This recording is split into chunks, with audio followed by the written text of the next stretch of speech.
What's up, everybody? Welcome to the We Are One podcast. This is Justin here, per usual. Pretty excited to get into this conversation today. I've got my friend Drake Burke with me today. Nice to meet you, folks. My name is Drake Burke. My pronouns are they, them, and I am non-binary. Yeah, welcome to the podcast. We've kind of been, I've been looking forward to this conversation since we talked on the phone for, was that almost like 2 hours that day? More than 2. More than 2 hours? Because it was the entirety of my drive from Aiken to Mankato minus an hour. So probably about 3 hours. Yeah, and I remember we were just like calling, just like check in, say hey, figure out our plan for doing the podcast, and then we dove into all sorts of different stuff. And that was also pre-election too, so I think we were talking about some of the things we were anticipating and how we expected it all to go and whatnot. But it was a fun conversation, so it got me even more excited to sit down and do the podcast today. But welcome, thanks for taking the time to come sit down and chit chat with me.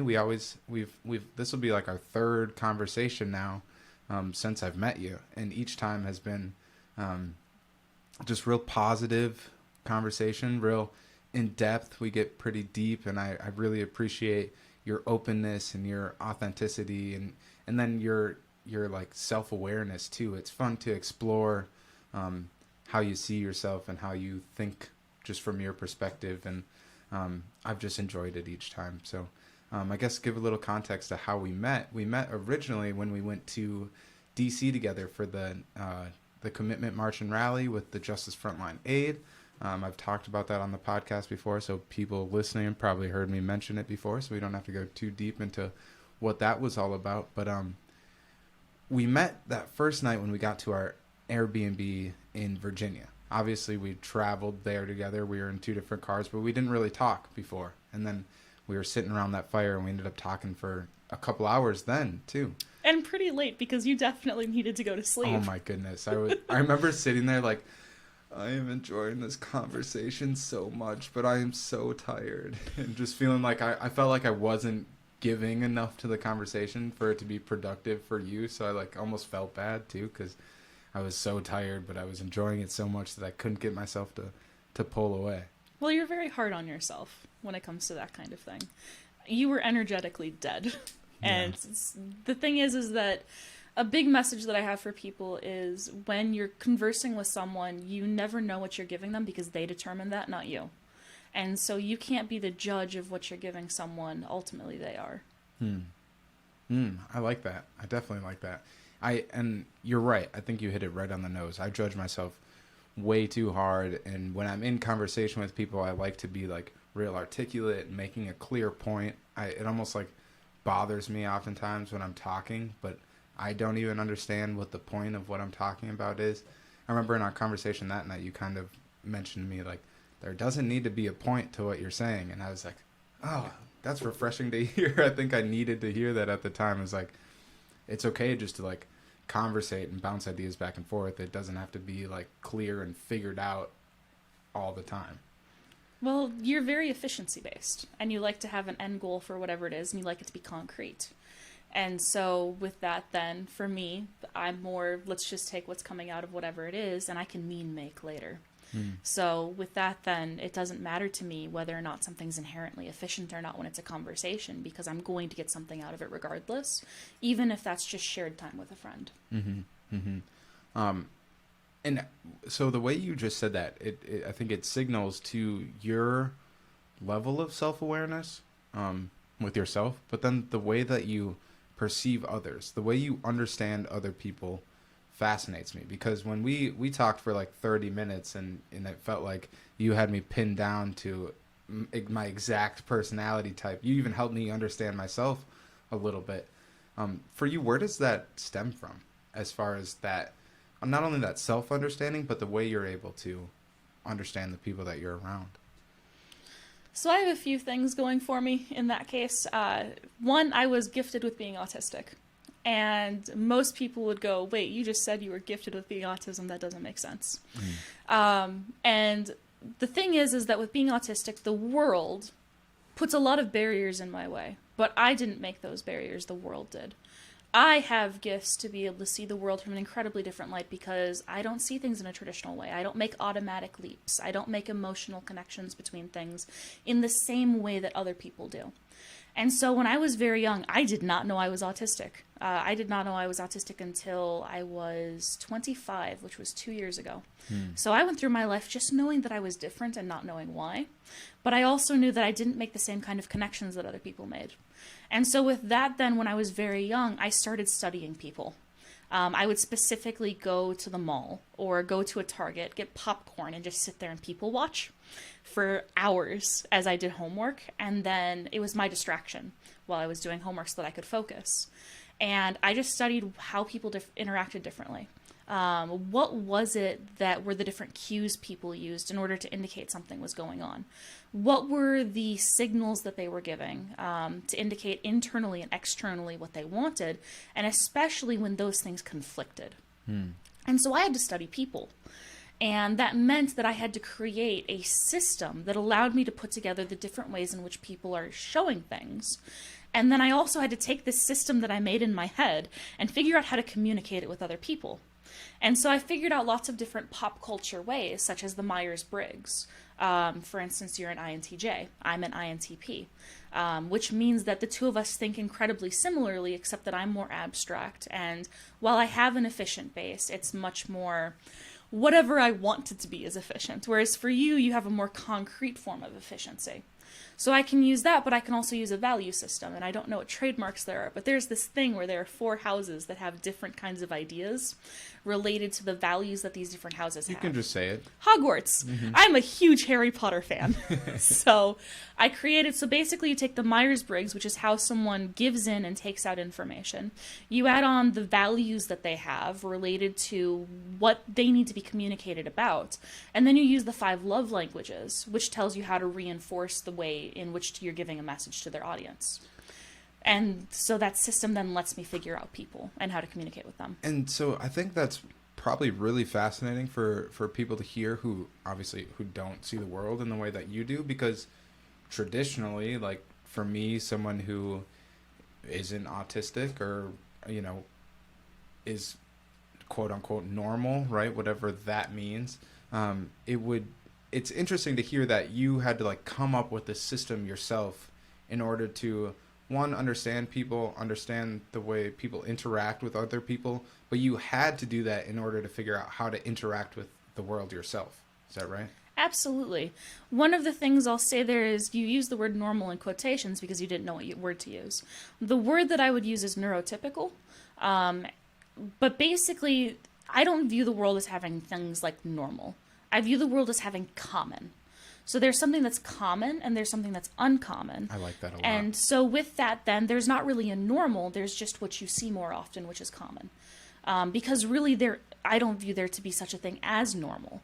The only things that we term as normal are the things that have been held up in front of us as ideals, which end up supporting things like patriarchy, racism, ableism, things like that. One of the things I heard early on when I was in recovery from opiate addiction was that normal is nothing more than a setting on a washing machine. Yeah. And I remember that standing out to me so much because my whole life I felt different, right? I just felt like the way I interacted with the world to some degree was different than like my peers. And I remember hearing that for the first time and being like, oh, exactly right. There's no such thing as normal. Why do I put so much pressure on myself to be normal, right? And it was that making that thought connection was in a lot of ways liberating at the time too, just to realize I don't have to be common. I don't have to be typical. I don't have to fall in line with everybody else. I can go against the grain. It's okay not to be normal because, going back, normal is nothing more than just a setting on a washing machine, right? That was liberating for me. One thing I think that we connected on really early on. Well, for one, with your Myers-Briggs analysis of me personally, like I didn't have to tell you I was an INTJ. You asked me, "Are you an INTJ?" And I remember being like, "Yeah." How'd you know that? Right? Like I was kind of not like caught off guard, but I was just like super fascinated with like, holy shit. They know exactly me just through this short interaction of conversation. That was just really fascinating to me. So early on in your life, when you were at the mall and you were kind of studying people and figuring out how to understand people, how old were you at that time? I went to the mall when I was really young. So, just to preface for my parents' sake, I went to chess tournaments when I was a kid and they left me alone. So, like, by 5th or 6th grade, I was going to the mall alone, but I had been playing chess since, like, 2nd or 3rd grade alone. Okay. So, like, it was normal to leave me alone. You had a lot of interaction with the world just by yourself. Yes. I think that's important.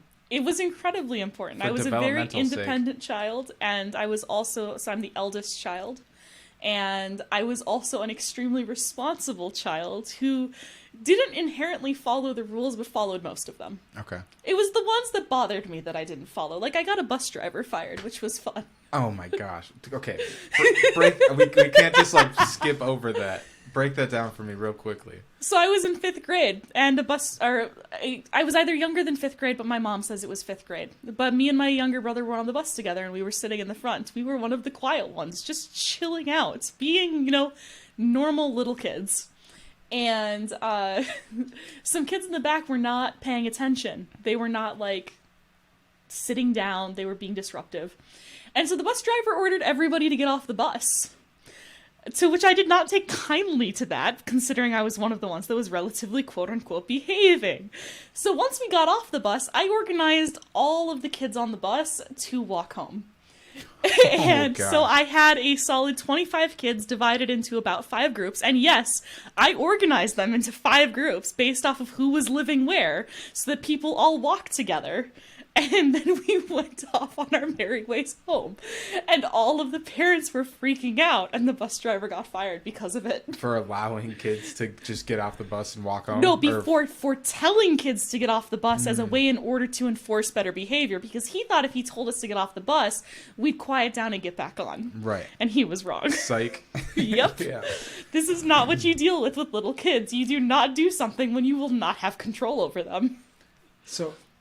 how much in your life, having, like, almost being forced to develop ways to understand the world, how much has that impacted you now as an adult? Because I don't know if I question that the right way, but I feel as if some of those experiences, like I said, being forced to figure out how to understand the world from your own perspective has positioned you kind of in the place that you are now, which we'll kind of get into, and the work you're looking to do here in the near future.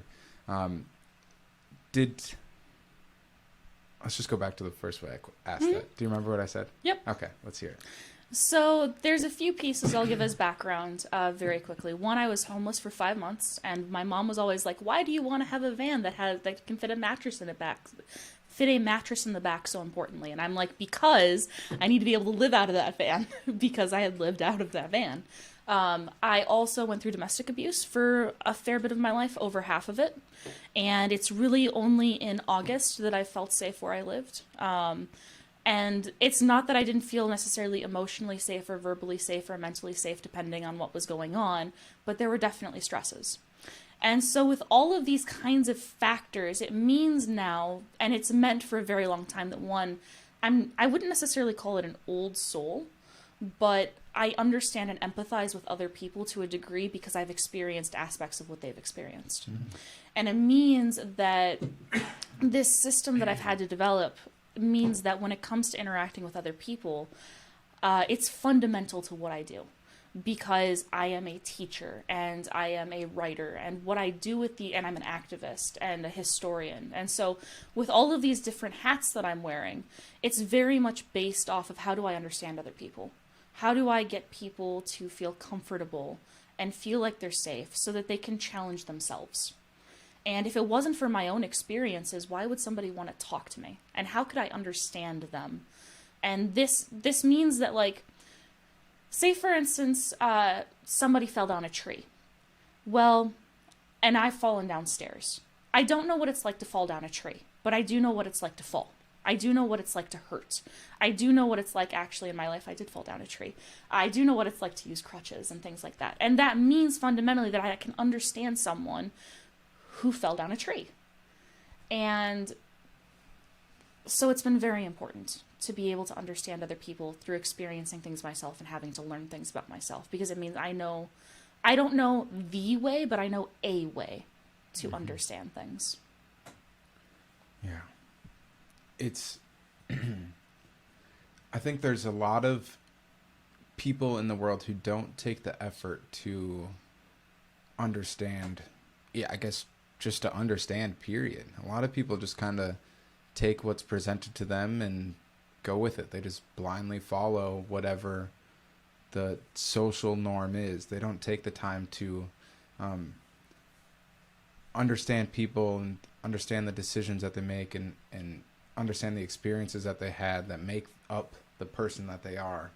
And I think it's, I guess going back a little bit again, it's really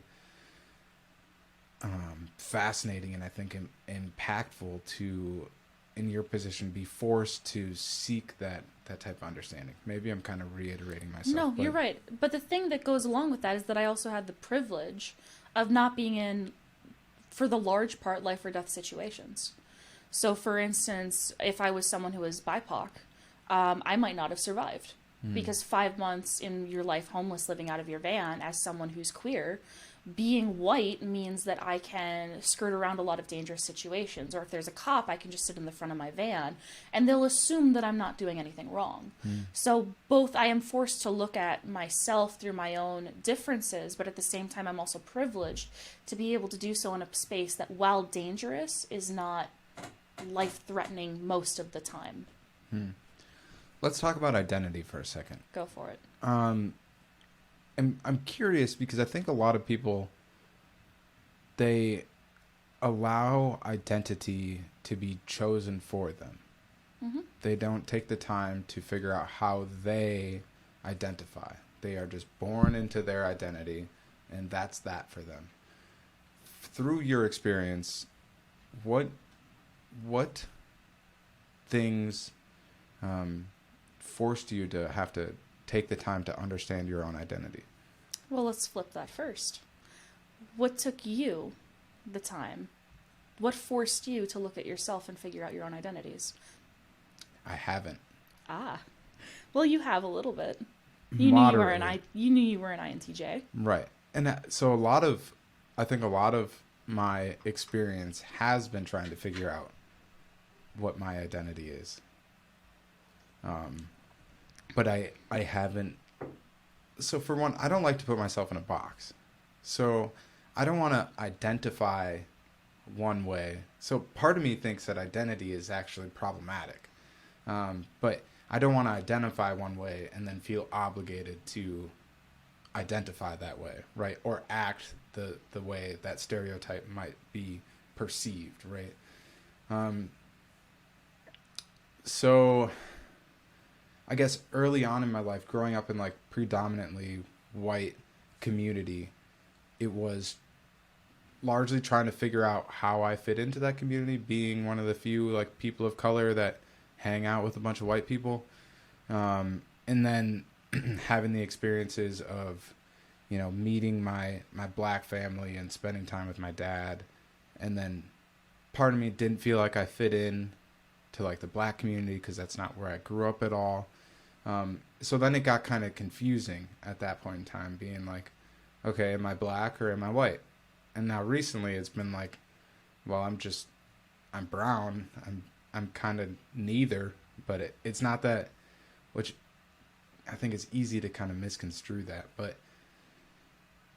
yeah, I don't know. I think ultimately, I've settled that I think identity in some ways is problematic. I think you need to understand yourself and identify one way personally, but the way you shouldn't per se make decisions pre-situation based on your identity.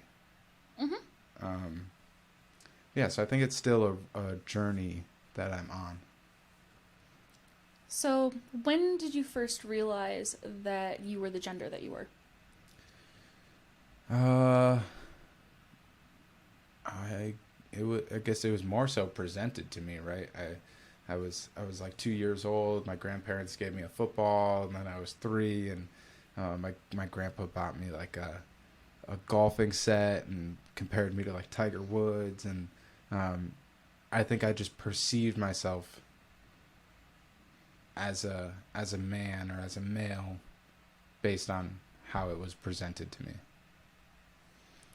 So for me, I was presented as a kid. My mom was so thrilled that she had a daughter. Noting I'm non-binary, but I'm using her terminology. There's this thing when we're born where the parents often do an ultrasound. And they're like, oh, what's it going to be? And then they throw gender reveal parties, which actually sometimes cause fires. California, looking at you. And so with that then, my mom created this envisionment of who I was before I was even born, as did my dad. They saw that my genitalia was a vagina, and they're like, oh, this person is going to be probably get married, they're going to have kids, they're going to have a fulfilling job, things like that. And then they decided based off of that they wanted to kind of create what my life would be like. And so that's how they chose my name.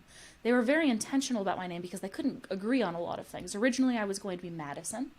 And then I was going to be Samantha. And they decided that they were like neutral names, but there were too many Madisons and Samanthas. And then somebody ended up bringing up Lauren, as in Lauren Bacall. And Lauren Bacall was an old black and white film actress, and she was a very strong actress. And my mom specifically wanted the name of somebody who could be a CEO one day. And so she created this personality for me as someone who's a vagina person before I was even born. And of course, then that's what I'm presented. One of the first toys that I remember getting was a small kitchen set. And my mom was so happy because she always wanted to have her kids have a kitchen set, which I used to make mud pies. And my brothers played with it way more than I did. She got dolls. My brothers played with the dolls. I played with Legos. I played with these little, like the flower vase, little squishy, clear cross-polymer crystals. Okay. That expand when you put water in them and they keep the plants alive. I used to do science experiments. My parents tried putting me in a lot of different sports, and of course a lot of them are ones that had females in the beginning, but I played t-ball, which was co-ed, until they split us up, and I was upset that they split us up into males and females, because I didn't feel like I wanted to play the female sport, I wanted to play the male sport. I loved chess and history and all of these things that were traditionally masculine. When I imagined myself in stories that I was reading, it was always as a young boy. And the thing is that I was always rebelling against this construct where I never accepted being female, but I also wasn't a boy, and it didn't make sense to me. And so for me, when I got to my first major relationship, it was very much so, I don't accept being female, but I'll do so if it means that I'm going to be with you. And then when we broke up, I had to really sit there and challenge what this meant for me. Because even in that relationship, I hadn't accepted being female. And as I went to my next relationship with someone who was trans, she accepted me as someone who's more in the middle. And then when I had my next relationship also with a female who was trans, that's where I finally accepted who I was. But a large part of it was because I was teaching, and two major things happened that forced me to confront myself. The first one was I had a 5th grader who attempted to commit suicide in front of me by jumping off a handrail. And she may have just gotten hurt. She may have actually died. No idea. I don't really remember. I got her down. The thing that I remember, though, was I had spent time with these kids for less than 3 hours. Yes? Were you in 5th grade also? No, I was an adult. Okay. I was substitute teaching. Okay. This was a year and a half ago. Oh, man. Okay. I really only accepted myself within the last year. Wow. The personality you see now is one that I have forged within the last year. I was not like this before a year ago. Damn. So. You've come a long ways in a year then. I have. You used to not be able to hear me speak. Wow. And I've worked on gaining a voice. And now I hear you loud and clear. So. Thank you for that. Yeah. So I don't really remember what happened, but I actually had the kids in that class literally line up in front of me. And I'm just telling them, you go to a counselor. You go get the teacher in the next room. You go find this person. And they just went and did it. And the more kids just kept lining up as I'm telling them this. And that moment where I had spent less than 3 hours with these kids and they trusted me to that extent. Because you don't just trust any adult. But they trusted me to the degree where they knew that they could trust what I was doing and just do it. The second instance was I experienced a potential school shooting, another time while I was substitute teaching. It was the last week of school. There was a student who had been suspended the week before because he had made threats about wanting to shoot up the school. This was the first day that he was back, and it was the last week of graduation. And school goes on emergency code red. This is not a drill. I'm in an art classroom. There's 2 closets, and within about 5 seconds, I have mapped out the entirety of everything that I would need to do, because tunnel vision is a fantastic thing that tells you exactly what to do sometimes.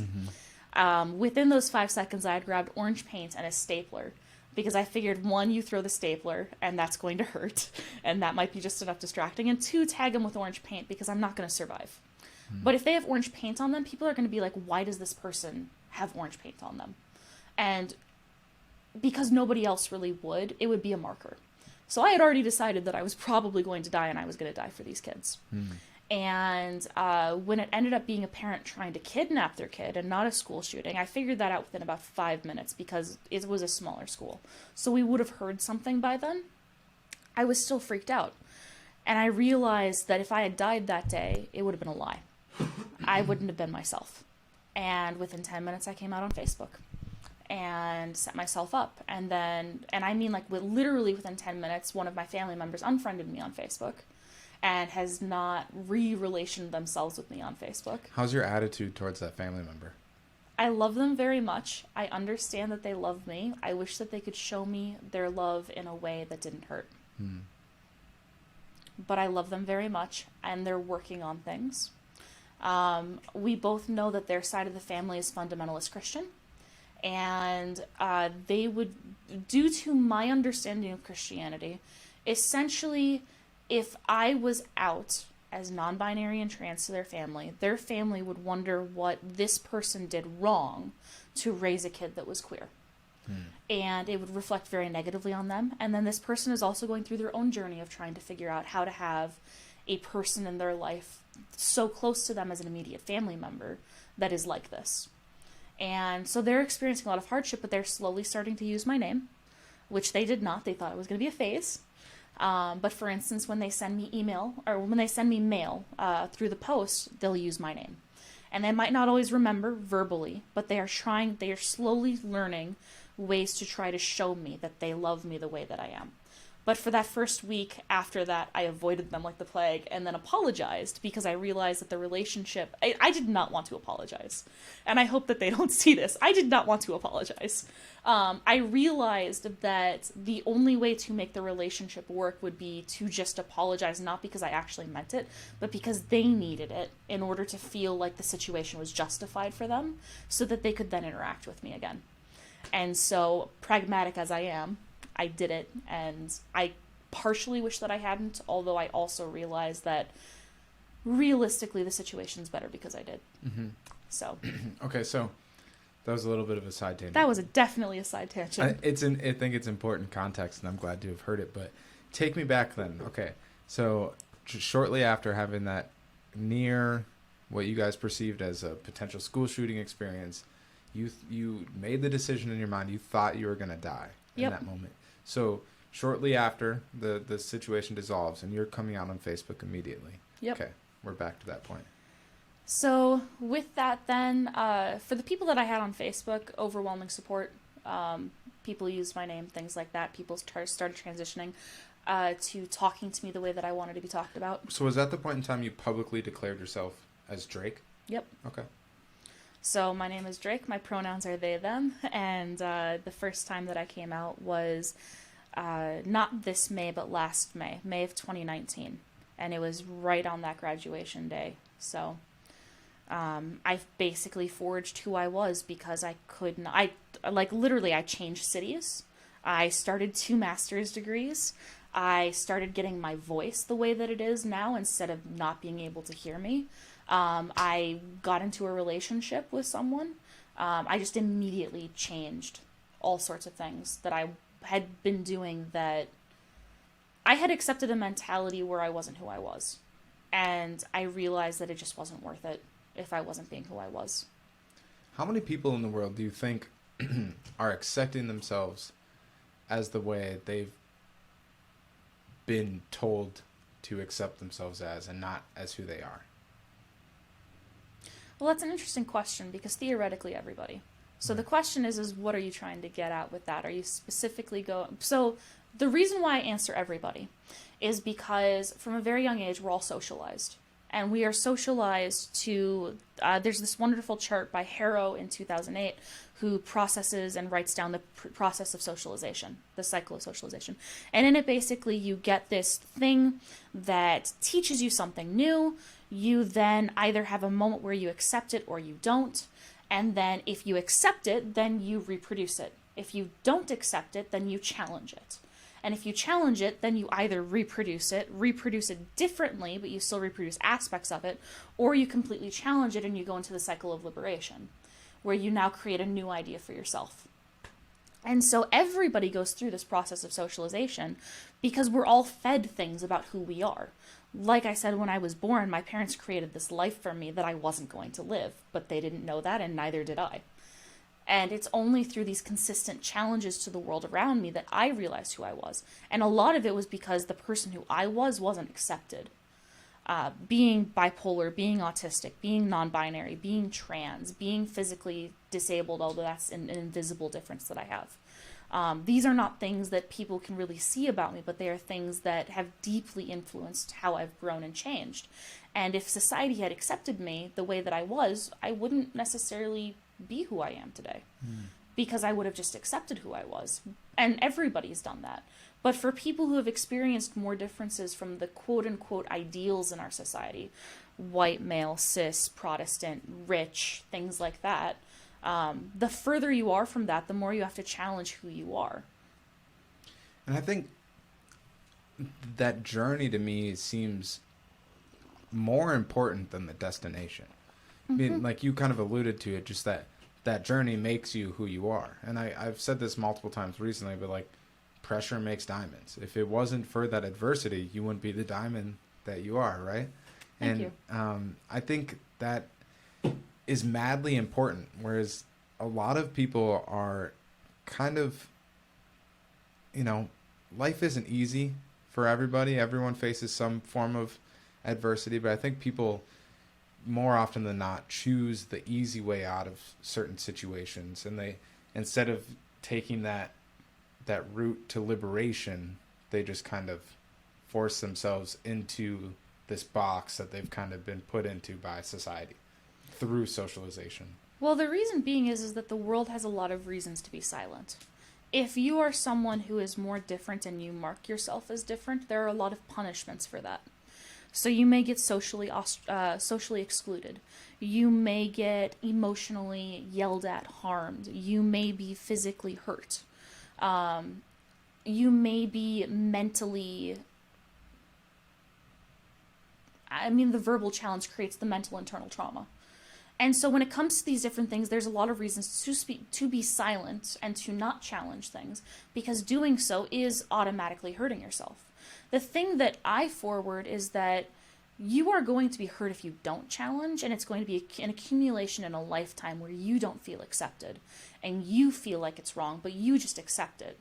But if you challenge it, yes, initially there's this larger bump of pain, but once you are who you are, and you're just you, then not only do you feel better about who you are, which takes away that side of pain, but you will find a community of people who accept you as who you are.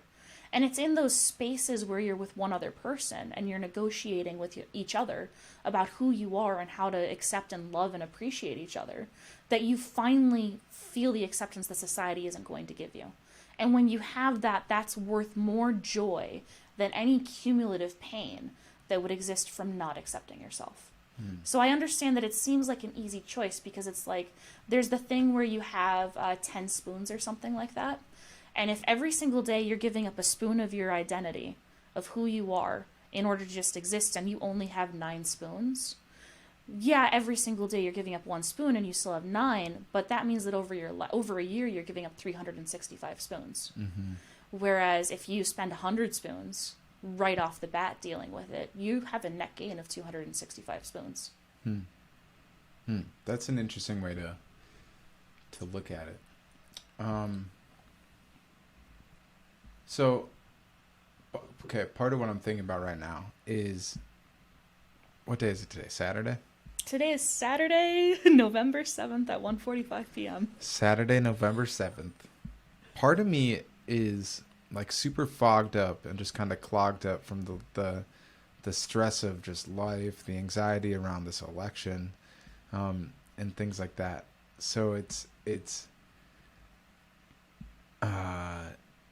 interesting in my head right now, where I'm thinking, I feel like I'm super scatterbrained, and when I sit down for these conversations, that's not very typical for me. So I feel like out of place, where I'm thinking about how just like 2 hours ago, Joe Biden was determined by our authoritative media was going to be the president-elect. And then I'm trying to be like super in tune with this conversation, but I keep getting pulled like just curious, like what's going on Twitter, what protests have been sparked since that announcement, and some of these things. And I don't really like it. I like to be present. I like to be here and now. And I think what we're talking about is really important. Like I told you before, I don't know if I said this since we went live, just that part of me with this platform, I want to just like seek understanding and understand Drake and how you've determined as to who you are, how you determined that you're trans and non-binary, and that liberating feeling you got when you were told that you had some autism going on and things like that. Like, I'm super fascinated by that. And part of this tangent is just me being irritated with the fact that my attention is being drawn by these like outside forces right now. So let's get that out of the way. How do you feel now that Joe Biden is as for right now, the president-elect of the United States of America? So, very briefly, it's very reasonable to be scatterbrained. We are dealing with COVID. We are dealing with a recession. We're dealing with any neurotypicalness that we have. We're dealing with the fact that we're in Minnesota dealing with protests, and we are dealing with the death of someone. You also have things going on in your life. All of us do. And so with that, it's incredibly reasonable to be stressed and to be scatterbrained. Thanks. Then, yeah, it's very reasonable. When it comes to this election, I really don't know how to describe all of the things that are going on in my head, because I've wanted to write so many rants on Facebook and I just haven't had time. I do not write rants on Facebook very often. I mostly just share other things. But I have so many rants. So the first thing is, thank goodness Joe Biden is president-elect and we are not dealing with another 4 years of Trump. Because President Trump is one of the most insane characters in history for United States presidents, and the amount he's acting like a blacklight after a party where you're seeing what happened on the couch. It's a Jackson Pollock of insanity. And so, like, we've seen some of the most overt racism, sexism, assholism that's possible, and it's been overt. Nobody's been hiding it, which at least means you know exactly who to not trust, and you know what to deal with. With Biden elected, there's allegedly going to be a coronavirus package, there's going to be a jobs package, things like that, and that's cool. And the way I've heard it phrased, it's like, oh, great, they're going to shoot me in the leg now and not in the head.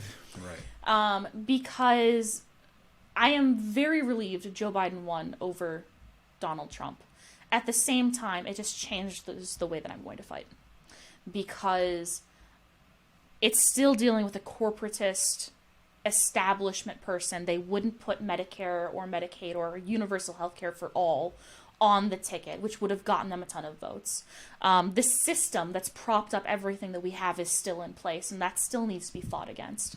And, like, if you look at who voted and in what percentages they voted, white women, hi, nice to see you. For most of the white women out there, you voted plus 2% to Trump this year than you did last year. The only reason white men didn't really vote more for Trump is because they maxed out on the amount of people that they could vote for Trump already voting for him. So really, it's thanks to BIPOC people, it's thanks to queer people, it's thank you to the infrastructure that was set up by not only people like Stacey Abrams, but the entire team that worked with her in order to put it all together. And this infrastructure has to continue. It has to continue to be built. And the system continues to have to be challenged and disrupted. Because if we let things go now, well, we still have bombs probably being dropped on black and brown children in the Middle East. We still have an economy that is, they're calling it right now the she-cession, because of how many females have gone out of work because males still earn more. And because of that, it would made more sense for females who were not earning enough with their job to go and raise the kids, rather than accept the crappy wages that they would be given. Like, there's so many problems that we have, and if we just go, oh, we have someone who's blue in power, great. When really for me, it's like, oh, we have another corporatist fascist that, like, I'm not inherently calling Joe Biden a fascist. It's more so that the violence that's used by the state is state-sanctioned pain to people, and if it is not actively challenged, it's just going to continue to grow. And we've seen that with post 9/11, with the increase in surveillance, and we've seen that in the last several years with the increase of BIPOC people who are killed and the increase in queer people who are killed. It's not stopping, and if we just let it go, then what's the point? Are the globalists and elitists and corporatists overtly and actively grabbing as much power as they can through the coronavirus, do you think? So I'll take apart some of those words there. Globalist, I don't inherently have anything wrong with people who want to increase connectivity over the globe. Corporatist, I cannot flip the middle bird nearly enough at people who are corporatist, because the goal of people who are these massive international corporations is their goal is to exploit as much as possible to create profit as much as possible. I want to say at this point they've shifted at least 600 billion plus, if not more than $1 trillion, towards big businesses over small corporations, over the shutdowns that have happened over COVID. And there have been many delays where small businesses could have been open if reasonable leadership had just taken charge and controlled the coronavirus with state mandates to make people wear masks, to have people social distance and have it enforced. And instead it was turned into a politicized issue. So yes, I do think that they are. But I want to be very specific with what I mean by exploiting and making money off of COVID. What do you think money is? Besides made up? Yeah. What does it represent? The Matrix. What do you mean by that? The state of money currently in our society, to me, it's not real. It's made up. It's not based on anything. It's essentially a credit system, and it's this false sense of structure that I think the middle class and lower have of like money to me is just like a tool of oppression. Why is that? Because like in the United States specifically, you can't live without having money. And in order to get money, the majority of us are trading our time for it. And if we're trading our time for money, and 40 hours a week isn't even enough to live off of, so we need to trade even more than 40 hours a week. And 40 hours a week is already more than necessary, right? Or I don't know what I'm trying to say. But I just don't know. I don't fuck with money. Money sucks. I love money. It's great to have it. But I know when I don't have it, it sucks. And I know that most of the people in our country right now don't have very much money. So I know that just if we were going to measure the health of our society based on the size of people's savings account we're not very healthy Not at all. right now. So for me, the direct transfer is money is pain. And here's what I mean by that. Money is a representation at its very base of the amount of labor that you're doing. And you are taking that labor and you are trading it for this physical representative that allows you to more easily trade your labor for something that you need. So originally, let's say you build a chair. You need to go buy food. Well, if you trade the chair for food, the person who wants it might not want food. And so because of that, well, it's like, well, or they might not want your chair. So you have to be like, okay, well, what do you want? And they're like, oh, I want a parakeet.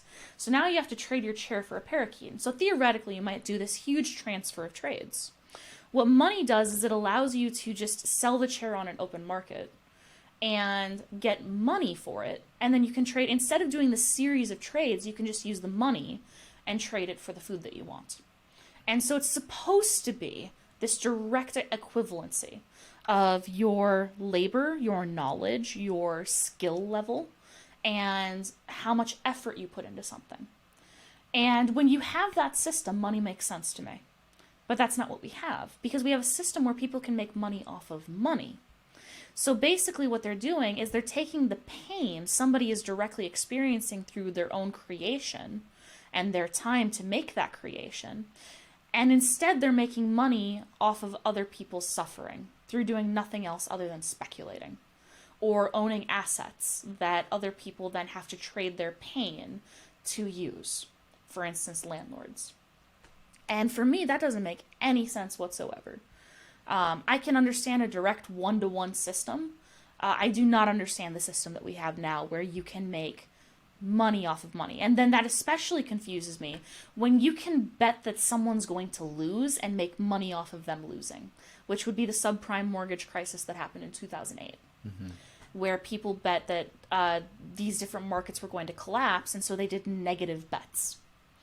So with that, then, these systems have been specifically like working to make it so that people feel like they can just do whatever they want and not care about the fact that they're exploiting others' pain. And so then you kind of put it together with corporatists, elitists, all of that jazz, as if they were a group. And they're not, in my mind, a group. They're individuals. The thing is that once you're making things, once you're making money in a certain way, once you have certain types of interests, it doesn't matter if you inherently align directly with the other people, you're going to act in ways that are going to be similar or pursue similar goals.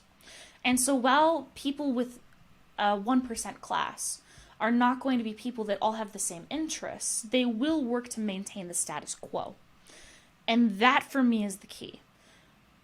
Whether or not they recognize what they are doing, through making money off of other people's pain, through making their livelihood off of the exponentials of other people, they maintain a status quo, and they pay for things that maintain that status quo.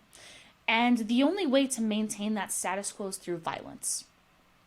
And so with that, then, that violence doesn't have to be physical, but it can be. But for instance, what are police often really protecting? It's not people, it's property. That's when they tend to step in. If a bank is being robbed, they may not even care about if the people survive. I mean, theoretically they do. But like, there are plenty of instances where, let's actually go directly to Brianna Taylor. Mm-hmm. With Brianna Taylor and the people in her building who were shot, the only charges that were brought up, and I'm not, like, the grand jury, I believe, were not even given the option of charging the officers, so I don't blame them for that. But the charges that were brought were against the property and the fact that it could have hit a white person. But the property that it was hit that was owned by a black person was not charged. And so there are these choices that people in positions of power are making to, one, value property, but to, two, value certain people's property over others. And that's really what COVID and the protests have shown, is they've really lit up the mass problems that people have, and specifically the different ways in which these systems are being enforced on a single person by single person scale, who are attempting to maintain a status quo where they're in positions of privilege.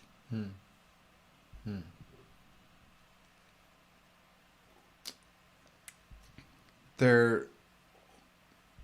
I'm thinking about like the prioritization of property over people, and I guess I'm kind of hitting a wall, but it seems like that's like what the United States is built on. Absolutely. In that, So we go back to colonization. So 1400s, you have people who are on the Iberian Peninsula. I believe it's Portugal, with Prince Henry the Navigator, who sends off expeditions in order to try to get around the groups in the Middle East, specifically Muslims, who have higher taxes for people who are not Muslim to be able to buy goods there. And Prince Henry the Navigator sends and funds expeditions to try to find a route around, and when they do that, they reach several islands, such as the Canary Islands and North Africa. When they do so, they meet people who are very different than them. And they have to create justifications for why it is that they can do what they want, which is to kill them and and exploit their labor if they're not going to kill them, to be able to do whatever they want sexually to these people and rape them, and also to be able to just take all of the resources that they want back. Prince Henry the Navigator has a person who ends up writing a whole book praising him. He's the court scholar who is paid to do so, and he creates the terms race and racism in the same book. And the justification he gives for Prince Henry the Navigator and all of these people he paid for to go and exploit these people in northern Africa was based off of the ideas of race and racism. This is all detailed in things like Ibram X. Kendi's Stamped from the Beginning, How to Be an Anti-Racist. There are plenty of books who do this. I'm just sourcing from people like that because that's where I learned it. And so with that then, this system of seeing other people as things you can consume. Now this is my words. If you determine then people are something you can exploit, you have to create justifications. This is all violence now narratives. Psychological violence, emotional violence, and physical violence to create a hierarchy where you are on top and they are on bottom. And when that happens, you are no longer seeing them as equals. You are seeing them as a consumptive identity that you can use however you want. And thus, you have these identities that are created for consumption and created for exploitation. So for someone then, for instance, who is a black Muslim male in North Africa, you become an identity to be consumed by someone who's white. And for instance, if you are a black woman, there's this term called misogynoir. Have you ever heard of it by chance? I don't think so. Misogynoir is this mixture of misogyny and noir, meaning black. And it's this specific idea that specifically mainly white males have, but also white females have, that people who are black or brown are basically of consumption by people who are white. And as such, then, we can do whatever we want. And so, for instance, that takes place today in, for instance, oh, you have really interesting hair. Can I touch it? And just touching it. It's this inherent thing that people have been socialized, but that was created through the process of colonization and capitalism as they were being created together to believe that you could consume other people's bodies and minds and emotions and not care about them. And that travels forward. So yes, I fundamentally believe that all of these systems that are maintaining the status quo are based upon systems that are made for creating that hierarchy, and then that hierarchy is based off of the consumption of the people on the bottom. Yeah, don't touch my fucking hair. Yeah, of course. Not you, I just mean... Oh, sorry, yes. I just mean in general. That's definitely one thing that has, since I started growing my hair out, that has bothered the shit out of me. And I'd heard people talk about it before. Actually, now that I say that, that's something I even experienced when I was younger, too, when I would get like a fresh taper and a fade or whatever, and my hair would be like short and stubbly. It'd feel kind of nice to run your hand over. And I even got that as a kid, too, like, ooh, can I feel that? It's like, nah, motherfucker, don't touch my hair. Yep. Help me out here. I'm stuck. What on? Just where to go. Okay. When was the first time you realized the race that you were? Or the races and or race that you identify as? And what do you identify to start with? I don't know. A lot of times in government forms, I check other because I think it's a silly question. Like, if it's other and gives me a space to fill in, I'll check other and write human. Just because I think, one, I was real confused about it, kind of like I talked about earlier. I was confused about it as a kid because I grew up with my white family, but I look black, right? And I mean, I look mixed, but people perceive me as black. So a lot of times I'd be like, oh, that's a silly question. I'm obviously African American, right? But now I actually appreciate being asked rather than someone assuming. But to answer your question, when did I first? I don't know. I guess I think at one point, I think I was transferring schools from St. Louis Park to Chaska when I was just in like 4th grade. And my mom asked me which one she wanted, that I wanted her to check. And I told her to check the African American box. And I think partially that was out of like not like rebellion or whatever, but I just wanted to be different from my mom. I knew my mom identified as white, so I just wanted to identify as the other thing. But then I think deep down too, I felt almost like an embarrassment to like check the white box because I'm obviously not fully white, right? So maybe back then, I guess. So, what is white and what is African American to you? Well,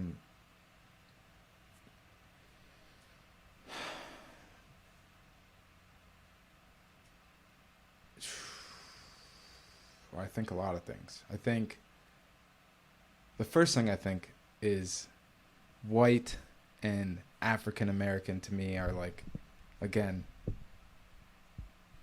generalizations that are used as like tools of control and oppression. That's how I feel about identity. Yeah. Why do you feel that way about identity? Because we look at like the climate that we're in right now, politically and socially, and like you hear say like Joe Biden, for example, when he was joking around with Charlemagne and he was like, if you vote for Trump, you ain't black. It's like, I just don't like that assuming, like, okay, if I look at you and I perceive you to be black, I just make the assumption that you vote for Joe Biden. Like, that just inherently seems to be problematic to me, that I can look at you, assume your identity, and then put you into a category that I think that identity fits into. Like, that just doesn't seem right to me. And it's something that has been like presented to us by like our media and education system and things like that. Yeah. So let's say you're talking to a preschooler, and a preschooler shows you this book where they have different kids of different colors. And I'm like, what is this person? And they're specifically asking, like, what is this person's race? They may not use those words, but you know that that's what they mean. What do you tell that kid? How do you explain to them what this construct is? I think if I was a parent... You assumed a parent. Huh? You could be a teacher, too. True. But I was just trying to fit into a specific perspective. Well, for one, this makes me think of, at one point in time when I was a kid, I had asked my mom, why are you pink and I'm brown? Because she's real fair skin, and I was like the same complexion as a kid. And I don't remember this. This is like a story my mom has told me, but I was probably about preschool age when I asked this question, so I think you probably fit it into the perfect time frame when kids start wondering about identity and things like that. Okay, so the question was, how would I describe to this kid the construct?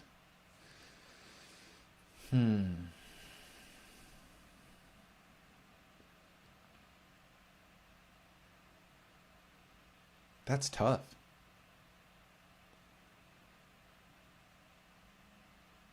In a lot of ways, I'm thinking like maybe that's where we failed, is we like took shortcuts to describe identity to kids, and just instead of taking the time to try and understand it or help them understand it.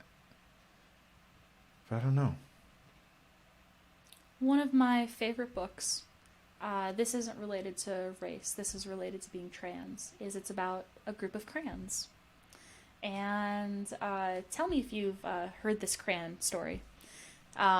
Basically, there's a red crayon, a blue crayon, a yellow crayon, all of these crayons. And one of the crayons has the wrong label. They're like a red crayon with a blue label. And so they made me draw the ocean. But my ocean looks different from other people's oceans. And they had me draw the sky. Well, my sky looks different from other people's skies. And the idea is that someone who's trans is born different, and they've just got the wrong label on them, the wrong body. And based off of that label, people act differently around you and treat you differently than who you really are. So I started off with the word construct, and just to explain that briefly in case somebody doesn't know it, the idea is that the world around us is something that's socially constructed. It's something that isn't inherently real all around us. What we agree to be true is fundamentally what's true. So for instance, in this case, race is a construct. Race does not actually exist. There's no such thing as different races of people. There's people with different adaptations to the world around them, but we're all human. And so race then is whatever is made it to be, and whatever we agree on it to be. And then responses to those are systems of oppression. So racism. Racism is not false. Racism is something that has very real effects based upon the constructs of race that have been created. So for instance, one of the more easy ways that people detail race is skin color. But for instance, race could be how someone behaves. It could be someone's culture, it's their heritage. It could be different biological features that they have. For instance, in Nazi Germany, they didn't want people who were Jewish. And there was a woman who had German ancestry, except that she had, I want to say it was a different nose than people typically had that were of German heritage. And they actually did a lineality test on her to trace her back to try to find out if she was Jewish or not based off of her nose. Being a Jew has nothing to do with someone's nose, but that was what was constructed to be important in that time. And in the United States, these constructs, while first initially based off maintaining a violent status quo, for instance, it was originally based off of if you were Christian or not. But in the 1600s, it switched from being Christian to being white because of land laws. There were enough people who were of color who were owning property, who were free. Many, in fact, even owned slaves, although it's very different to be an enslaver from a position of privilege than to be someone participating in a system of oppression and doing the best economically you can do. So I very much differentiate between someone of color who owns slaves and someone who is white that owns slaves. Can you differentiate that morally, though?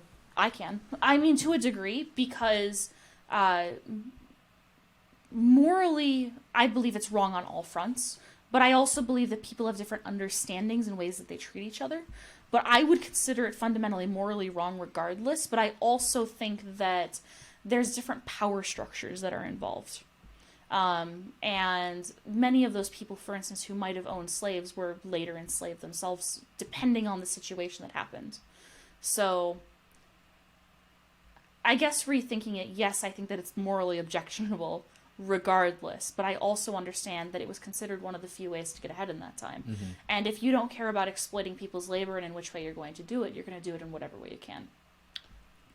So, if I'm remembering correctly, basically race was constructed, I don't remember exactly where I was, but it was constructed with colonialism and capitalism together in these early periods, and then we carry that forward today. And racism, though, is a very real response to these constructs we've created around what race is.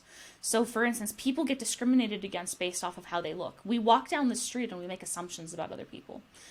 The thing is that those assumptions, there's things that are negatively ascribed and positively ascribed, so you basically are assigned these things.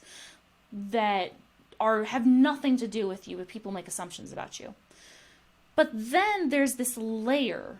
I almost view it like a layer of social interaction, or a pair of glasses is a very common expression. We have this layer of glasses that is our identities and our experiences, and our experiences have commonalities. And those commonalities of traits are things that are often shared by people who have similar identifiers. So, for instance, I really don't know of any queer person. This is anecdotal, so personal. I don't know anybody who is not queer and has not feared coming out to their people nearby because they fear being rejected. And so it's something that, while being queer does not inherently mean that you're going to have fear, it means you are socialized in situations where you end up having that fear. And thus, this is a collective queer experience. And the same is true then of people, for instance, who are BIPOC. There's this collective experience that is often faced. Keyword being often, not all. And the reason why I think you can make some identity judgments is because you can guess at what some of these commonalities are. And it's based not upon the identity itself, but how that identity is treated. And that's the difference. It's part of why I don't view identity as bad. I view it as another layer, like glasses, of seeing the world. But the constructs that are around it are ones that all need to be deconstructed. And the relational understanding of one identity to another identity needs to be deconstructed. Mm-hmm. I think I do, because I've thought about in my recent history just about how, like, to a large degree, judgment is important. Like, in a lot of ways, the assumptions we make about someone's identity, like evolutionarily, probably necessary at some point in our timeline. Now, today in our current state, in our current form, maybe not so much, but at some point in time, being able to identify a tribe as, a tribe, and knowing that there's conflict between your tribe and this tribe, and having to be prepared for it, I think in the past was necessary. I'll disrupt that a little bit. If two groups are close enough to each other to be able to be described as having a conflict, they probably live in similar geographic areas. They probably are pretty similar physically to each other. Maybe not all the time if they've been distant and then they've come together. So I don't think that... I bet in some time it's been true in the past, but that's a very common thing of like, oh, you can tell that they're different than you and thus you must dislike them. Mm-hmm. And for me, it's more so like, well, what do you see on them? Are they carrying spears or not? Mm-hmm. Are they more with their body language showing threat versus not? And I think that that's more of an indicator rather than any inherent identity. Yeah. My brain's not working today. No worries. That's just a disrupting. No. I was because I think you described it a little bit closer to really how I meant it. But being so, like, in human history, thousands of years ago, it was more important to be able to identify a threat than it is today because there were more threats in the world than there are currently. Would you agree or disagree? No. I'd say there are different threats. But the kind of threat that we're seeing is proportional. So back then you have less humans, you're going to have less threads of difficulty and less intersections of difficulty. You have more people, you have a higher gross number, just a higher flat out number of difficulties, but they are proportionately within the same amount. Now, one can say that technology and the fact that we now are in the computer age changes that because we can create more problems than actually exist. But I also don't think that is unproportional based off of our ability because many of them come from our ability to think and process. Something isn't really a problem unless a person can consider it. Because otherwise it just exists and it happens. Maybe with AI simulation we can theoretically go through more problems than actually exist. But even then, we take those as statistical numbers, and we go off of those statistics, and it's still based off of our own perceptions. So I do not view there to be a disproportionate amount of difficulty compared to what happened before, but I do view it to be more complex. And then as reinforcement for what you said, so I went through domestic abuse for about half of my life and viewed people consistently as threat sources. The first thing I did and still do is assess someone's threat level. Mm-hmm.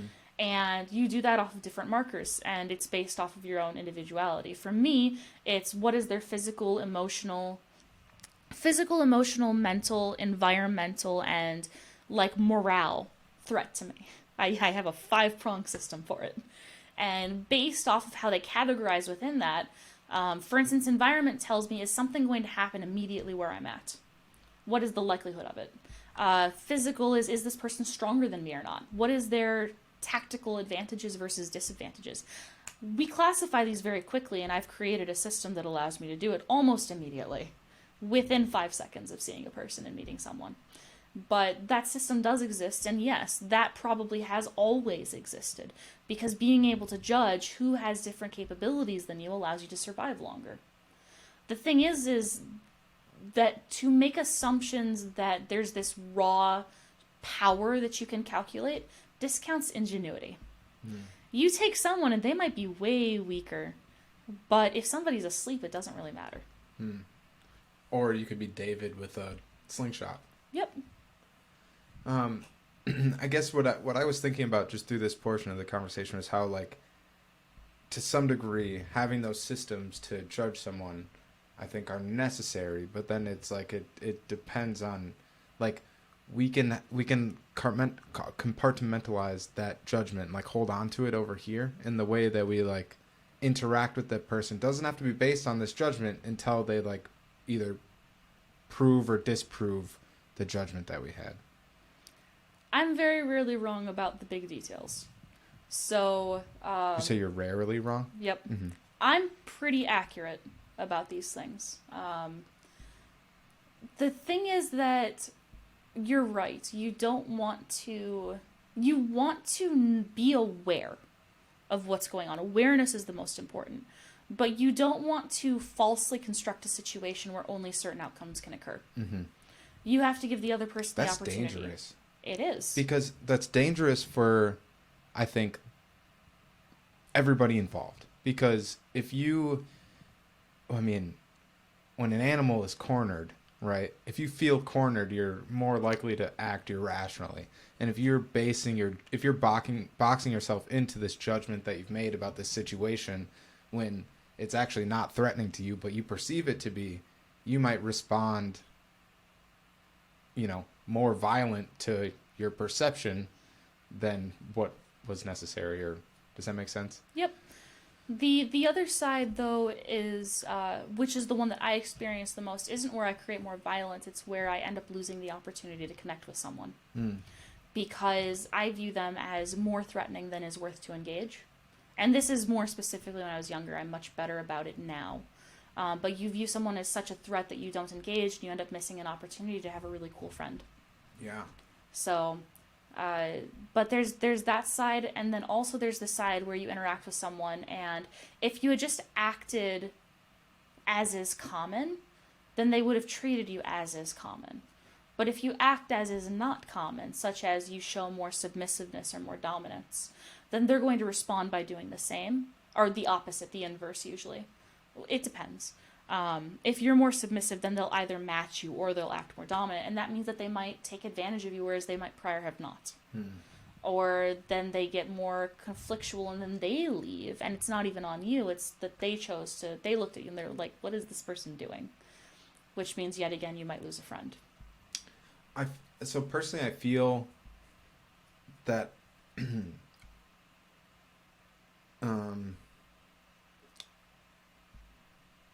thinking a lot. So I feel like I'm dominant from time to time, but I feel a lot of So I feel like when I come across someone who is like very submissive, I almost feel bad for that person. Why? Because I like to see people assert themselves, like be themselves and not just submit to what is happening to them. I like to see people positively influence the world around them. And I feel bad when I see someone who can easily be taken advantage of by someone like me, but I'm not gonna choose to take advantage of them. But I know that there's people out there that would take advantage of them. I think that's why. And that's one reason why I can feel so safe in a group of protesters, for instance, is because I know that everybody isn't just going to bystand. A lot of our society, as I was saying earlier, encourages you to be silent. It encourages you to not act and to not interrupt, to not disrupt. And one of the things that I love about the activism that I'm a part of and the groups that I'm a part of and the community that has been building so strongly is people will step in. And so, to give a non-activist example, I play board games a lot. And one of the things that was incredibly instrumental in me being able to accept who I was playing board games every single week down in Mankato at this place called the Dorkton. And I was extremely submissive, but also really, really fucking good at board games. So I'd win a fair bit. And of course, in the past, when I used to win board games, somebody would absolutely flip out and I'd end up getting hit. And it's like, cool, guess I don't want to win, but my pride's too strong, so I'm going to win. But in this group then, that meant that I was surrounded by people each week, and when I'd play and I'd win, they'd congratulate me. And if something was going on, like, I actually made a really strong friend who I consider...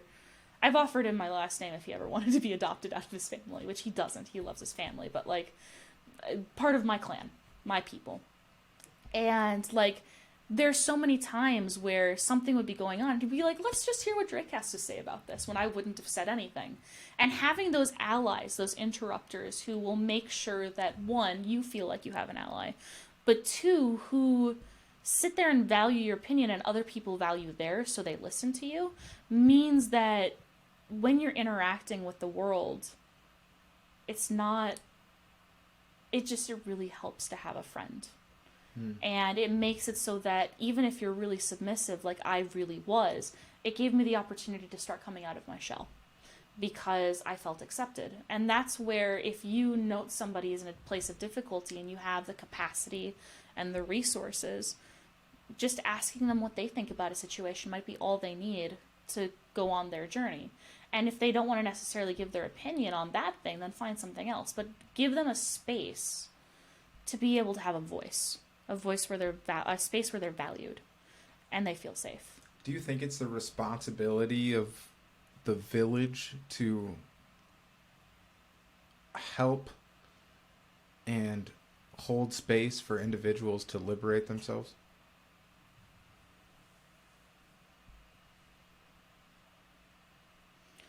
The word responsibility is a loaded one because it means that you have that it is on you to do so.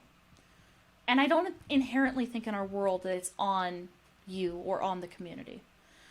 But if I had a choice to make a community and I chose a community that didn't do that, that wouldn't be a very good community.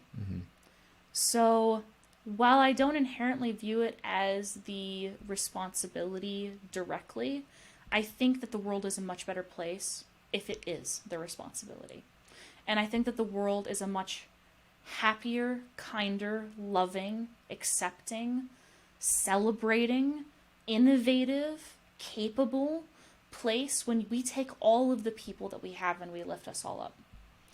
And if you take someone who's submissive and you don't incorporate their voices, what are you missing? And you won't know unless they tell you. Probably a lot. I honestly believe that every single human being has a different perspective and a way of understanding things. And if we miss out on those different perspectives and values, who knows what we are missing in our world because of the fact that we've shoved people down, intentionally or unintentionally. Like, just the amount... What if 400 years of slavery and colonization and racial BS hadn't happened? How much could we have unlocked in our society from the sheer innovative capability of minds that are at work? And, like,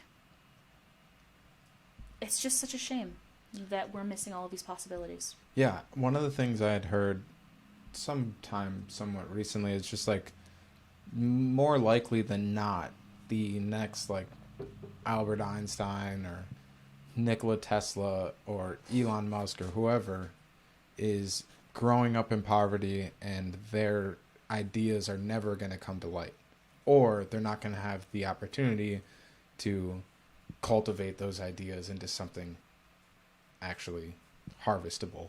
Does that make sense? Yep. So, for instance, one of the lovely things is that one of the things that I loved a lot was there was a kid in a country in Africa, I don't know which one, who they were dealing with, it was either Ebola or COVID. And he invented a water hand washing station. This is a kid. And he creates this whole engineering system that then gets transported. And for instance, when I was at the George Floyd Square, I saw the same process used at George Floyd Square for people to be able to wash their hands. And that kid came up with that idea. And so yes, there's this mixture of what can you harvest, what can you get out of someone.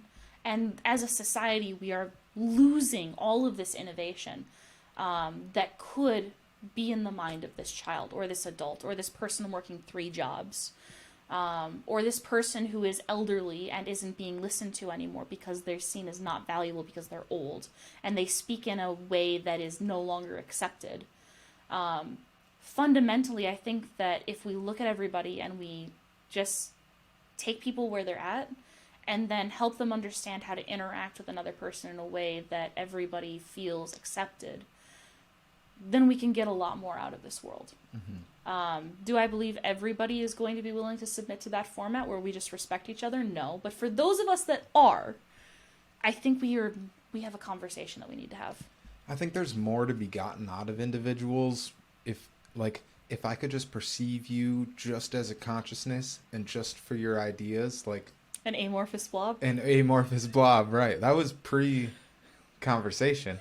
But yeah, if I could just perceive everybody as an amorphous blob and just really consider the ideas that they're presenting, besides considering the ideas that they're presenting through their physical vessel, right, with these preconceived notions about what I see about them, that there's just so much value to be had in an atmosphere that worked like that. So I'm going to tell a short story. Basically, I was back in college. I'm still in college, but back in my earlier years of college, I was in a class for political science, and I was paired up with 5 people, white, male, Christian, and military or ex-military and their family. And I knew these things about them just because I study people. And that doesn't inherently mean anything about them. That's just a statement that I was with 5 people who fit all of these categories, and this may have nothing to do on what they felt or what they thought about what was presented. But the topic we were discussing that day was, are women represented well enough in political situations? And 4 of the dudes all stated women are plenty represented in politics. And one of the dudes looks at me, gives me an apologetic nod, and then says the same thing. He knew, and he was choosing to bystand. I don't forgive him for that. I understand. I don't forgive him. And I looked at this situation as an assigned female at birth, knowing flat out what the situation is like. And I went, I'm going against 5 people who, based off of the intersectionalities in their life, are very unlikely to listen to me. And so I didn't say anything, because it was not worth my time to try to convince them when it wasn't going to work, and it was just going to make it so that they wouldn't listen to me on other subjects. About 3 minutes left of 15 minutes of our conversation, which is an assigned group conversation, and one of them looks at me and goes, "Hey, Drake, what do you think about this?" And I go, in my head, I'm like, so it takes you 12 minutes out of 15 to even ask me, when you all know I'm assigned female at birth, and this is a topic about assigned females at birth, or, well, not necessarily, but about assigned females at birth and or people who identify as female. And so with that then, I say, you know what, I'm good. He's like, no, Drake, really, what do you think? So I reamed them for about 2 minutes about how they were wrong about what they had forwarded. We have to go and give a group presentation. And I'm in the aisle seat, and so I stand up and I let all of them pass me, and they all happen to go to one side of the whiteboard. And in that situation, I had two choices. I could accept the silence that I had in that group and not say anything and let that just happen. And if I had, people would have just taken it as a normal day, a typical common day. I chose to stand on the other side of the whiteboard. I got some moxie. And my group gave their presentation and I said nothing. And once they finished, I said, wow, that was a great presentation. Nice to meet you all. My name's Drake Burke. My pronouns are they, them, and I'm going to give another presentation. And then I proceeded to not give anybody the option as I gave my own presentation. And I told them exactly what I thought. And the thing is that if I had done that in my small group, it wouldn't have gotten anywhere. But I did that to the entire class. Mm-hmm. I made a friend that day. And it was based off of the fact that I was willing to just say what I thought and really push forward the fact that no, women are not well represented enough in politics, and it's silly to think so. In my opinion, it's honestly silly. It sounds like that was a perfect example as to how assigned females at birth aren't represented in. Exactly. So did you use that current situation as an example in your presentation? I did not. I just sat in the irony. Okay. I wonder if that was picked up on by anybody. I really hope so. Yeah. I knew that there's a point at which you can make other people uncomfortable. And if you make people resent you for making them uncomfortable, they shut down and they retrench. But if you make them uncomfortable and you give them the opportunity to have space where they can think about it, they might change their thoughts. So I know, for instance, one dude afterwards apologized. But I still carry that with me of all of these examples of times where, like, people just support the status quo without even thinking about it. And there's a lot of opportunities to be silent, and it takes energy to be out there. It takes energy to challenge. And some days you don't have it in you. Perfectly fine. But if we don't have a community that consistently challenges that status quo by reaching out to someone, for instance, who's submissive, if we don't have a community that reaches out and takes the energy as a collective to try to fix the things that have been made wrong, we're never going to actively change. And so to go back to that question, I may not think it's directly their responsibility, but I don't think that you can have a good society if you don't take the time and the energy to actively try to challenge those situations. And part of that is by reaching out to other people. Seeking understanding from other people's perspective. Not just seeking understanding, though, but acting on it. Okay. And I think helping them voice their perspective. Yep. Because how can you understand what's going on unless you have information? Mm-hmm. Well, and like you said, I think as humans, from human to human, we perceive things differently. More likely than not, we see the world differently based on ourselves as individuals. And there's how many billion people in the world, and there's that many individual perspectives of the world. Like, I think we make the mistake by thinking that we understand the world, and we don't.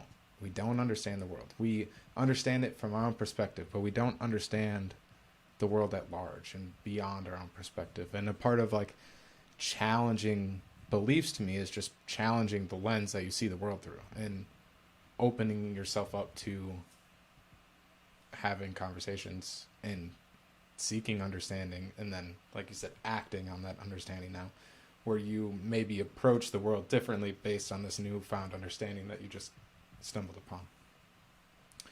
I'm still, like, getting shortness of breath. Do you want to take a pause for a moment, actually? Sure. Do you want to? Yeah. Okay.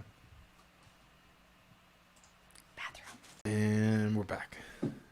We just had to pee. Yep. That was very relieving. Very much was. I had, like, a giant cup of coffee, a whole bunch of water. Let me drink some more real quick. I think I'm on my third cup of tea, and I had an energy drink before coming. And this is like your fourth cup of tea. Fourth cup of tea? Yeah, Cool. yeah. I'm proud of myself. Heck yeah. You were telling me how, like, tea helps you stay on track. Very much so. It's my body's way of, I've noticed this from a very young age. I don't drink almost anything when I'm away from people. I only drink a lot of water and stuff like that when I'm with someone. And it's just my body's way of, like, timing itself for when it needs breaks. Yeah. Because I am an introvert. I am a level 11 out of 10 introvert. And, like, tea and being able to stop and, like, it gives me a pace. It gives me something to look forward to. Mm-hmm. I love tea. And it gives me something to fiddle with my hands a lot of the time. See, I think I can relate to that. Whereas, like, I've been drinking this whole time. Usually in conversation, I like to chew on gum. Mm-hmm. But what's interesting is I've never dissected it that way. Right? It's just what I do. I've never thought about why I do it. So that brings me to one of the questions that I was curious about. Is autism to you a disability? So what is a disability? Well, I mean, it's, what is a disability? A disability would be interesting. I feel like typically I would have a really simple answer to that question. But so a disability would be like a lack of ability to carry out normal or common task. Yeah, that's a very good definition. One of the common definitions is... You might want to move just a little closer to that. Sorry, thank you. Yeah, you're all good. One of the common things for what is a disability is it something that impairs your ability to do, quote-unquote, everyday activities. And so with that then, for me, does autism impact my ability to do most things with most people? And for me personally, when I was younger, a lot more. I didn't know I was autistic, but I definitely was impacted by it socially. Now, it's more of a gift because it allows me to see the world in a very different way than other people. And that different way of looking at the world, of not seeing things as traditionally bound, as needing to be logical, as having all of my systems for how I understand the world, means that I've just actually taken the time to think about the things around me because I didn't inherently understand them. Mm-hmm. For some people, like, autism is a thing where somebody cannot speak, cannot really move. They might be in a wheelchair that helps them because they are to that level impaired. And so the question is like, well, what is a disability? Is it their ability to have a everyday life? Well, it depends. That means that you're creating a standard for what is an everyday life. And that everyday life happens to tie yet again into things like capitalism and colonization. So we are trying to determine how much you can consume out of another person, and that consumption is based off of their ability to do things for you. So if they are unable, disabled, to do what you want them to do, then obviously they have a problem, and you don't want them around. And so if it's a disability in the idea that I don't have value based off of what I can provide, well, maybe I have that, maybe I don't. If it's a different way of perceiving the world that is not common, then yeah, I have that. But it doesn't stop me from doing almost anything else anybody else would do. If anything, you excel. A lot of the time, yeah. At things that like, you're simultaneously in 2 master's programs right now, right? Yes. Like, to a lot of people, that's kind of mind-blowing. Okay. At least to me, like, shit. No, I know people say it, I just don't understand it. Yeah, like, I got my GED. I've never even done, like, a secondary education. And, like, from my perception, you know, a master's program is difficult, highly involved, taxing, and to imagine doing 2 at the same time seems not impossible, but like a lot of work. It is. Yeah. But yeah, so that's one, I guess, one area that I think maybe you excel in based on your autism. What autism made me do from a very young age was figure out, 1, how other people worked, but 2, how did I work? Because I could not understand other people if I did not understand myself. When you are autistic, depending on who it is, I'm not going to speak for everybody, I'll speak specifically for myself. For me, what that meant was that when I interact with the world is very stimulating. It has a lot of things. Like, if I'm driving and someone comes by with a bright light, that can be very distracting for me. Like, people have to warn me when they turn on the light in the vehicle, just so that my mind is mentally ready for the stimulus. And if it happens and I'm not expecting it, like, it's fine, it's not that much, but my brain very much prefers to know beforehand. So... Is it, sorry, just curious, is it something that's, like, uncomfortable, or is it just, like, shocking? It fuzzes my brain. Okay. So I basically cannot think for a short period of time. You gotta, like, recalibrate to the setting. Yep. Okay, that makes sense. So with that, then, like, being autistic has meant that I've had to deal with the fact that the world has a lot of stimulation, and that people look down on you for not being able to live in a world that has a lot of stimulation.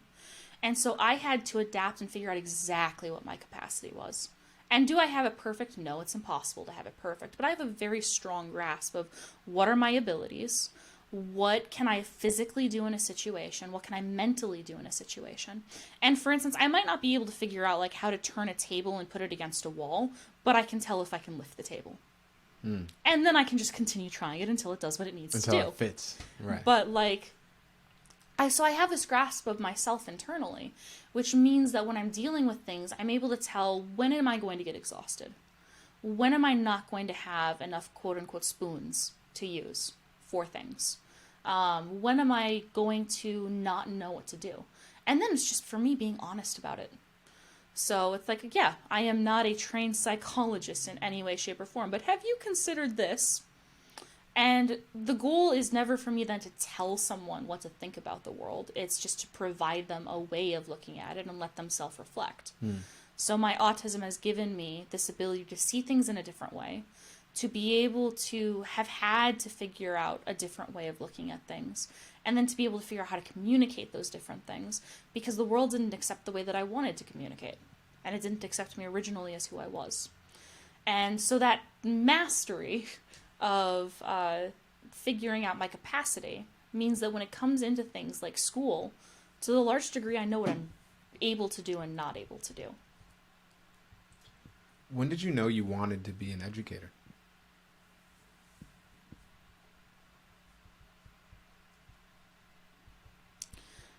Young.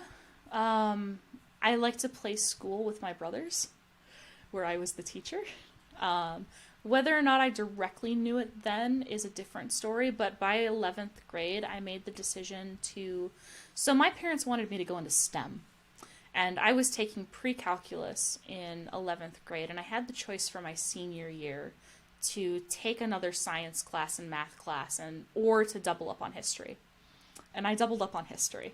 So I knew I wanted to go into history, I just didn't know exactly what it would be as. Was I going to be a historian? Was I going to teach high school? Was I going to teach college? But I knew that it was going to be one of those three, and you couldn't really make money as a historian. So I knew that I was going into teaching, I just didn't know then if it was going to be college or high school. And I went over after getting my degree in history, and I taught in China. And that really solidified for me. So, like, when I was in 11th grade, I not only doubled up on history, I also started teaching chess. I was the top assigned female in the state of Minnesota for chess for high school. And so with that, then, I started teaching chess. I taught Discovering Mars. And then when I went to China, I taught English, business, and history at a college level, as well as teaching K through 5. And then from... When did you go to China? 2015. Okay. And then I came back and I substitute taught in Aiken and Crosby. And so, well, I went into management first, realized no, education was where it was at. And then I went into substitute teaching. And then now I've been a TA and a substitute teacher, and I teach chess still occasionally and stuff like that. But teaching is so strong within my heart, I consider myself more of an educator than I do a historian. If I had to stop teaching history and just do education, I'd do it. But that really hurt, and I don't see why I'd ever have to do it. So. And, okay, I'm getting close to having to wrap this up just because I have another podcast to be at in a little bit, which is unfortunate because now I feel like I'm waking up a little bit from my fog that I was in through That's awesome. the beginning of this. So actually, it's kind of disappointing that we have to start to wrap it up. So, being an educator, what topics to you are most valuable to educate on?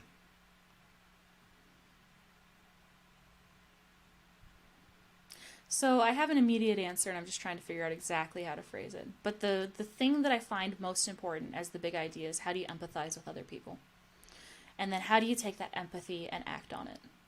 And that is what I find most important. I don't care if I'm teaching math or science or history or political science or queer studies, whatever. How do you care about other human beings, and how do you socialize with them? Because if you're going to have somebody in a classroom and they fundamentally can't get along with other human beings, what does it matter what you're teaching them to the large degree? And people can learn anything they want out of a book or on Google or on videos on YouTube. And so they don't need me there in front of them to teach them information. What I can teach them is, how do they interact with the people around them? How do they learn how to socialize? How do they learn how to get ideas from other people and then modify those ideas to work for their own situation? So for me, I'm very focused on things like active engagement. I actually don't tend to lecture. When I'm teaching, I tend to make it so that other people are discussing a lot of the time. So for instance, that's one thing you've noticed here. It's part of my praxis. You would ask me, for instance, do you consider yourself like disabled or something like that? And I'd flip it back on you. What is disability to you? Not because I don't have an answer. I have an answer. But it's more of a journey for the other person to come to their own conclusions, and then for me to act as a bouncing wall, rather than for me to just tell them. And I love that approach personally. I wish I'd have had more of that as a kid myself. I know I guess since I got off heroin about 6 years ago, and on this just like journey of like self-discovery and whatever, I remember part of that has been trying to understand like because I've felt like I have like shortcomings when it comes to trying to critically think about things. And it was almost, and I think I've tied it back to like in my experience in education, not really being provided the opportunity to critically think about things. It's just kind of being given, here's how to think about this, now do this busy work to show me that you understand it, right? Whereas I think I would have, not just me, I think people in general would have largely benefited from having questions flipped and being asked like, well, how do you respond to this? What do you think about this before I present to you the way that I think about this? And so in your experience, when you have that like active engagement, do you have times where like you're learning Of course. from your students? Yeah, I learn from people all the time. That's my number one goal. Like, I am a lifelong learner. And so even if it's just a different perspective or a different way of putting together something, I'm still figuring out new ways of perceiving the world around me. And since a lot of our world is socially constructed, seeing other people's perspectives is incredibly useful for me. And so with that, then 100% I'm learning all the time. And my goal is to learn. It's to present opportunities for people to teach me things. Because if I'm just listening to my own voice or I'm listening to repeats, then what's the point of me doing that thing? I am a archetypical Ravenclaw, where I want to learn all of the things, and I just know that I will never have the time to do all of it. So why not take the opportunity to double dip and have my students teach me? Definitely. Yeah. That just seems like reasonable. Yeah. Well, it feels like normal. The way you presented it right there, it seems like intuitively that's how it just should be in general. Okay.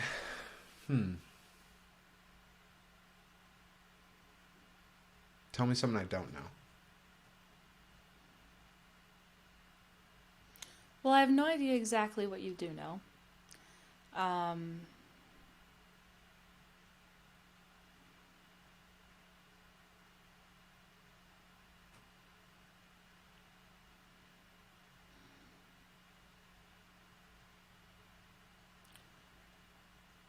We've talked on it a little bit, but something that I want to bring up is just how our current society is set up. I can't really just do facts, I have to do stories.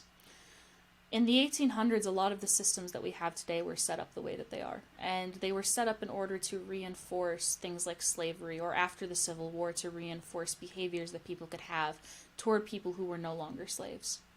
And one of the things that happened in that time period was people were looking for ways to classify things in order to justify the different types of violence, emotional, physical, mental, that were being used. And that's where you have people like Linnaeus and Darwin. And they are these typical like people who were like, oh, origin of species and stuff like that. But also, they were the great classifiers. They helped create systems by which you could understand the world around you in a way that was very concrete and physical. And one of the things they did was they took people and, based off of their physical features, made assumptions about them or people that looked like them. And they created these constructs that allowed them to justify hurting people. For instance, there were many people from a specific region in northern Africa, Sarah Bartmann being a classic example, where the only thing we really know about her, we don't know her story, we don't know how she felt. Mm-hmm. What we have as sources is what the dominant narratives told us to remember. And she had a very large butt. Mm-hmm. And they said that the reason why was because she was hypersexual. Mm-hmm. And they then justified hurting her and people like her because of that. And they had circuses where people who were different were collected and shown off as, oh, you don't want to be like those people. And there's this idea that we don't necessarily have things like that anymore. And in fact, P.T. Barnum is lauded as one of the greatest American showmen. There was even a movie about him where, like, the song that they have is "This Is Us," and the actors who are playing these circus people are all proud of who they are. That's an incredibly unrealistic story. Mm-hmm. Because what we really have in our society is a bunch of people who feel so alone because they feel different. And right now in the United States, we have this opportunity to look at all of these classifications, to look at all of these constructs, because like the last 50 years has been a great forgetting. A lot of people haven't been taught things in school. A lot of people are just getting things from media and getting things from specifically like movies and stuff like that, and they're not getting a true history. And we have this opportunity to take people who've never really considered why we are the way that we are, and to really look at it and construct this story, to think about things critically, and to take all of these people who feel so alone and reach out a hand. And so it, as a fact, then I guess, you know, this construction, but also this opportunity, we now have the opportunity to challenge this and to teach these histories and to share our stories and share our truths and to make it so that everybody can be together. And I don't mean take people who don't believe you're human and reach out a hand to them, but for the people who do believe you're human, reach out a hand and try to learn their story. And I would say that's sometimes a fact that gets lost, is that other people have worlds inside of them. And if you don't give yourself the opportunity to see them, you'll never see a different point of view. You'll never see this different story. You'll never see this different beauty. And we really have to look for that beauty in the world sometimes. Mm-hmm. You're optimistic. As a matter of fact, yes, I am. I think that's easy to grasp out of kind of what you just said, and just that we have an opportunity now based on our history over the last couple of 100 years or whatever, despite the, you know, the amount of hurt and pain and violence and oppression that developed over that time. In our current place, we have an opportunity to do it just as you described. And I think that's what, to me, stands out as like the silver lining to what led us to this point. Like, not to just disregard it, because it's important to consider, but I think it's, my optimism leads me in the same place, just that, well, I mean, it's too bad, but now we have this place where we can deliver ourselves out of that. That's what kind of keeps me going, I guess, is it would be really easy just to fall into like the trap of nihilism and, oh, this is how it's been, this is how it's going to be, but instead taking an active stance of how can I influence the future based on what I know about the past. And a big thing is to lift yourself up by not putting other people down. Don't judge yourself against other people and go, oh, I'm doing better than them, and that must mean that I'm going in the right direction. The reason why we shouldn't be mean to one person is because they're at least not this other person or this other group. We have to really look at this intersectional uplifting approach where we are all together and we justify things as all of us together being explicitly anti-oppressive, and no matter who someone else is. So long as, of course, they're not trying to kill you or harm you. But, we have to love everybody. And to deny parts of our society, such as, for instance, black trans women, and say that they don't have value, or they're valuable because they're women, but not because they're black. You have to do everything together. It's indivisible. And we have an opportunity in our history now to be indivisible, to truly united as a set of statehoods to try to change all of this. And just to, I think, flip that too, in that, we need to value black trans women, but we also need to value the 70 million people that voted for Donald Trump for a second term too. Do you disagree? Oh, value everybody. See what you can get out of them, because they all have their own reasons for doing what they did. And I can't judge them all in one hand, but I think... So there's two places where I'm in a mind of this, and paying attention to time, knowing that we need to close. I don't necessarily want to go into it too in depth because there's so many holes in this. But basically, there are people who voted for Donald Trump because they thought he was their best option. And the question is why? What was he the best option for? And for those who looked at themselves as, oh, we're working class, we're people who are not being listened to by the establishment, and he's not establishment, I can understand why they voted for him. Do I agree? No, but I can understand. And I think that we have to come from a place of understanding. But there are people who chose Donald Trump because they hated other people. And they voted for someone who hated the same people that they did. Or at least who acted like it. One of the things that was shown is Donald Trump may or may not be a racist, but the racists certainly think that he is. And if that's the point of view that somebody's coming into it with, I don't have sympathy for them. And I don't think that it's going to be very difficult to try to have a conversation with that. Because you're telling them to give up positions of power. And they don't want to do that because for them, things like whiteness, things like maleness are a currency that they can use to exchange in social situations. But for everybody else who is willing to have conversations, even if they did vote for Donald Trump, one of the things I'm a force for instance, is universal health care.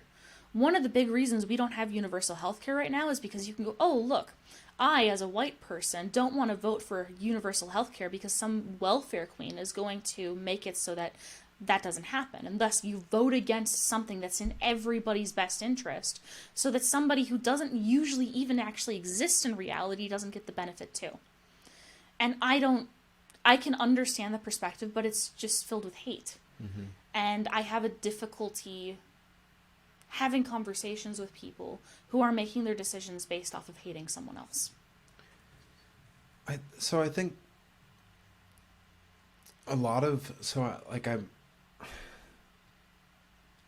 I feel like that hatred's from the top down. Yes. And it's the way it's presented and the way the messaging is. So following Kendi, I believe that racist policies creates racist ideas. So basically someone who's trying to maintain the status quo takes a tool that's available, whether that be sexism, racism, whatever, and they make a policy that supports the status quo while pushing someone else down and making a scapegoat out of them. And then people take this policy and then they start enforcing it in ways that end up then being racist or sexist or ableist or whatever it is. And that then creates the hatred on that micro scale that then is pushed forward. And then the response is through that harrow cycle of socialization again, people then choose to incorporate it into themselves or reject it. And if they incorporate it into themselves, they have now incorporated, for instance, a racist or a sexist idea. And they internalize that. And then they reproduce it in ways that end up hurting somebody else, whether that's on purpose or not. And so it ends up coming from this place of hate. But yes, I believe most of it starts top down. And it's not ignorance is what's causing this. It's purposeful. People are purposefully creating policies that maintain the status quo. But on the flip side, there are people who are coming in out of ignorance. And so I can't speak for everybody. Everybody's coming from their own points of view. I do mostly believe it to be top down, though. I want to keep talking, but we got to wrap it up. Yep, we'll talk another time. So Drake, thank you very much for taking the time to come sit down for 2 hours. I apologize for some of my fog, and I know there's no reason really to apologize, but I just think, I don't know, I'm just hard on myself. You are, and there's no reason to apologize. I'm just going to drop it. Thanks for the conversation. I appreciate it. Thank you as well to you. I look forward to, I mean, we didn't really get into it, but I look forward to seeing the work that you produce over the next couple of years. I wish you well in your master's programs. I know you don't really need luck. You're good. Luck is preparation plus opportunity. That's what I say too. I love that you said that too. Yeah. So nice work. Appreciate the conversation. This was the We Are One podcast. Shout out Drake. Good luck on your court date too. Which one?